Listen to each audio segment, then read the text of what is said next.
I don't really understand why they had to name change it. So Black Knight and Black Maiden turn into a Dark Knight and Dark Priestess. And yes, Black and Dark is pretty much the same, so changing it makes it sound cooler. But why did they have to change Maiden to Priestess? Because Signa is a holy maiden who will become evil to go with Sazantos, so it would still be Dark Maiden, but they changed it to Priestess too, which doesn't really make as much sense as Maiden to me, so Dark Signa, who can be the Maiden or Priestess, is a support unit that's releasing with Dark Knight and also has a lot of signatures with him. Unlike her master who she is simping for, Dark Maiden support your team and do the opposite of supporting for the enemy, which is debuffing. She has some Dark DPS main skill too, but like none of them are good, so you just might as well use her Latent power for it. So far main skill just bring all buffing and debuffing skill. There's one which is Fell Trinity, which let you hit through the weakness. The first one is kind to let you hit other elemental weakness for any character. This is like the tamer version of her ultimate, which I'll talk about later, but you don't want to use her ult. This skill is good too for helping you bring character to many more fight. It's only cover fire, ice and lightning, but it's essentially weakness implant like Tiziano is, but better, so. She also has a generic AoE 15% all stat down the enemy. It's basic, but it's really good. And then she also has a new cap down skill. Most of the time, cap up until now will be 50% cap for your buff for your character instead. This one will raise the debuff cap onto the enemy to 50% instead, and the skill will also debuff magic defense down and defense down onto the enemy for you. Combining both debuff skill together, Signa by herself can debuff 30% magic or defense and magic defense down. Also other stats, so it's really nice. You can just like get the other 15%, combine somewhere else, and then you have like more debuff on the enemy, so it's more damage. Her ES skill, it sucks. First of all, it requires you to wait to turn 8 to use it, which I have no idea why, and even if you did wait to turn 8 to use it, the effect isn't that good. I mean, you get countdown and also revive, so the effect kind of cancel each other out. So, it's not that good. Honestly, just use one of her normal skill even when you have the ES skill. Her ES skill is not that good at all. Now for Signa passive, basic passive is that she can attack with Dark as a basic attack, similar to Seraphina, and also she has magic crit. And as for passive, the first major one is that she will grant everyone at the start of battle auto revive and also 3-turn death sentence and also necromancy. Necromancy is a buff where whenever you get revived, you get 9 turns of 30% passive magic up, magic defense up, speed up, and dark damage up. Mostly it's good for magic DPS and it's really good for dark DPS, magic DPS, so she can work well in a dark team with Tatlock and Emil.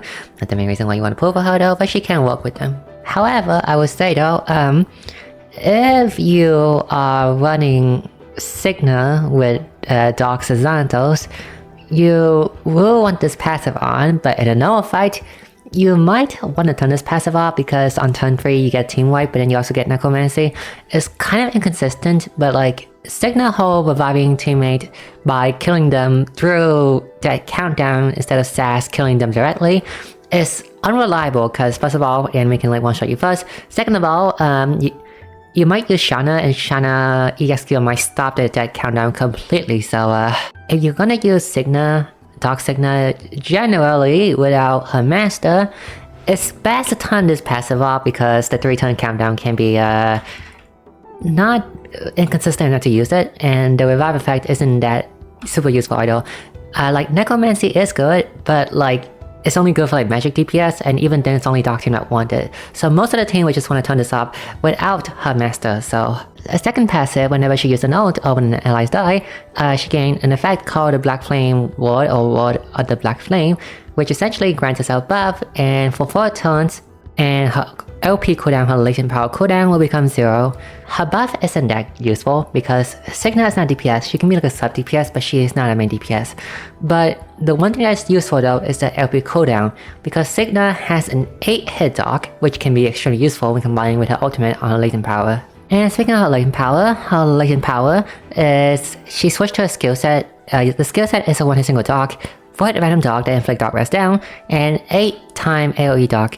The 8-time AoE dock is the strongest one because it's 8-hit, and it can also shield shape when combined very well with her ultimate, so she won't use this for damaging skill, she will use this as a main way to share out the enemy shield to support your team.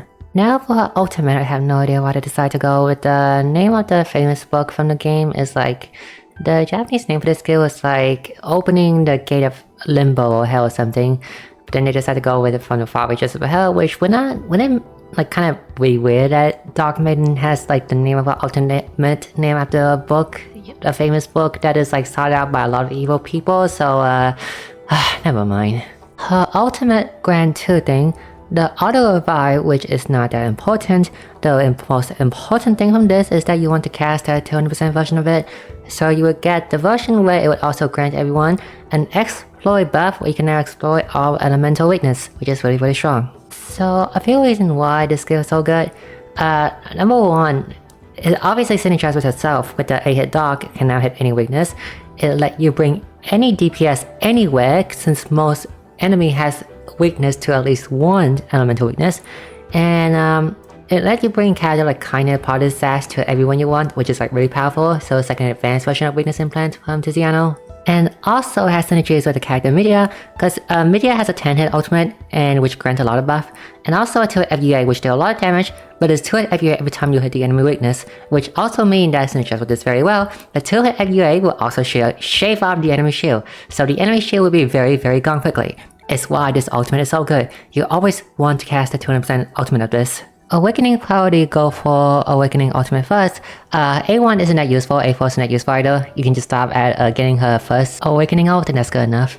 Now for Dark Maiden Priestess Signa, I am giving her 9 out of 10. This 9 out of 10 is higher than her Master 9 out of 10 because she has her longer value support and she is a weakness bypass unit. A support unit who can grant your team auto revive, debuff the enemy, raise the debuff cap, and mainly break the weakness system much worse than Tiziano did with the implant.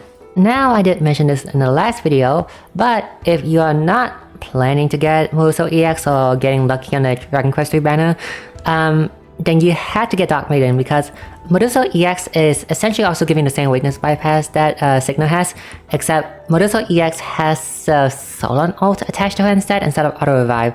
So it's like the same thing except one offer a different option.